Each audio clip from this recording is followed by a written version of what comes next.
कहां इस पर विराम लेगी। बढ़ेंगे आगे और अब आपको सीधा लिए चलेंगे देहरादून, जहां से मुख्यमंत्री पुष्कर सिंह धामी लाइव आ रहे, क्या कुछ कह रहे सुनिए। जिसके कारण से आज प्रदेश हो या देश हो, कोई भी राज्य हो, आज खेलों के क्षेत्र में बहुत शानदार प्रदर्शन कर रहा है। हमारा राज्य भी आदरणीय प्रधानमंत्री जी के मार्गदर्शन में प्रदेश में खेल संस्कृति को बढ़ावा देने के लिए और खिलाड़ियों को प्रोत्साहित करने के लिए, उनके उत्साहवर्धन के लिए लगातार हम काम कर रहे हैं। इस वर्ष हमारे राज्य के अंदर संपन्न हुए 38वें राष्ट्रीय खेलों का शानदार तरीके से देवभूमि में आयोजन हुआ, भव्य एवं सफल आयोजन हुआ। और इस आयोजन ने जहां देवभूमि उत्तराखंड को खेल भूमि के रूप में स्थापित करने का मार्ग भी प्रशस्त किया है। इन खेलों में उत्तराखंड के खिलाड़ियों ने 103 पदक जीतकर पहली बार राष्ट्रीय खेलों में 7वां स्थान प्राप्त करके एक इतिहास रचने का काम किया। हमने राज्य में 517 करोड़ रुपए की लागत से विश्व स्तरीय स्पोर्ट इंफ्रास्ट्रक्चर विकसित करने का प्रयास किया है।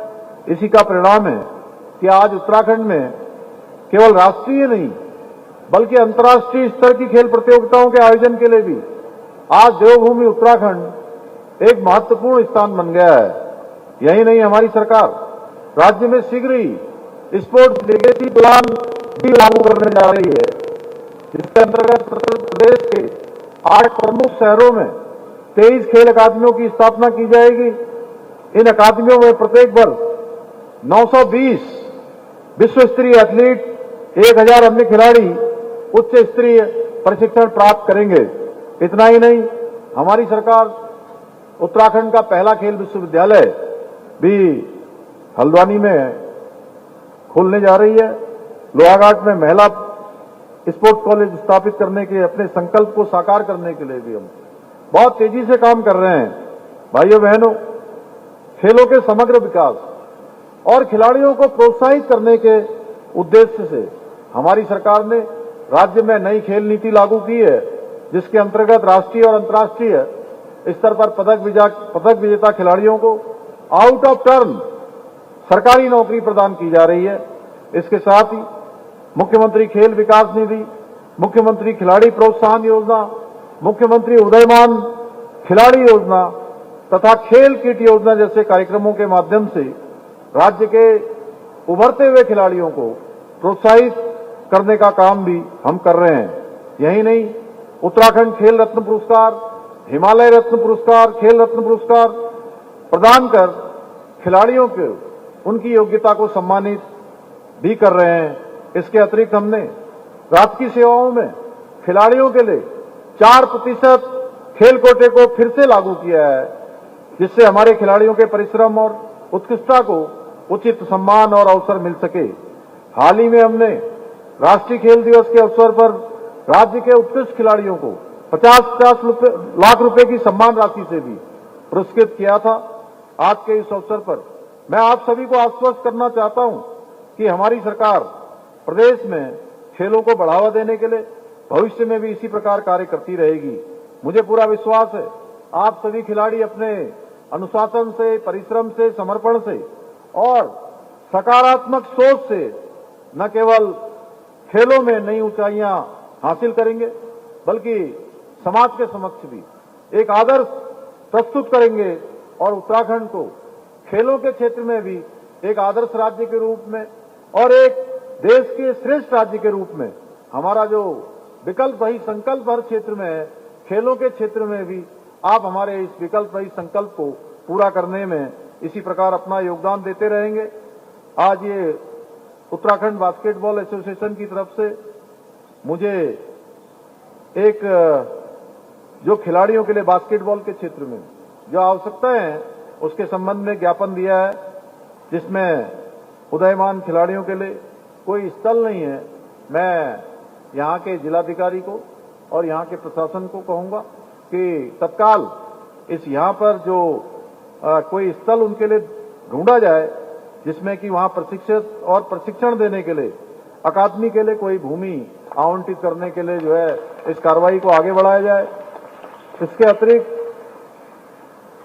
बास्केटबॉल एसोसिएशन के पास प्रतियोगिता आयोजित करने के लिए, प्रशिक्षण के लिए भी कोई खेल मैदान उपलब्ध नहीं है। खेल विभाग इस विषय में जो हमारे खिलाड़ियों की और बास्केटबॉल एसोसिएशन की जो आवश्यकता है उस दिशा में काम करके इसका केंद्र स्थापित हो, उसके लिए भी उनको काम करना है।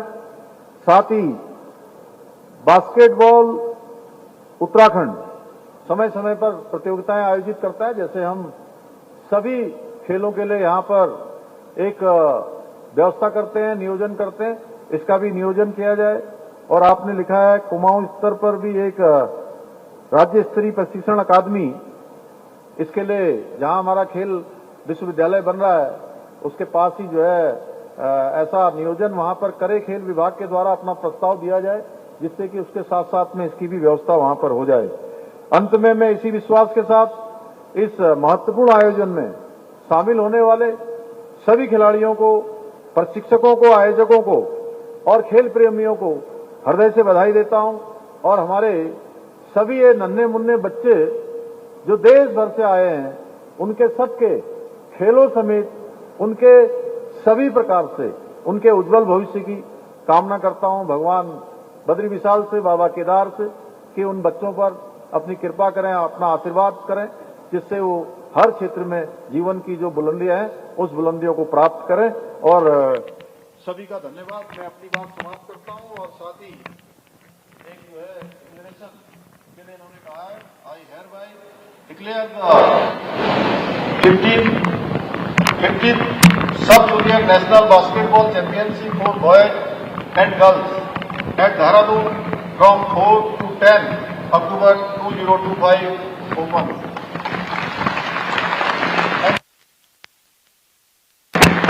धन्यवाद माननीय मुख्यमंत्री जी, आपने इस प्रतियोगिता का विधिवत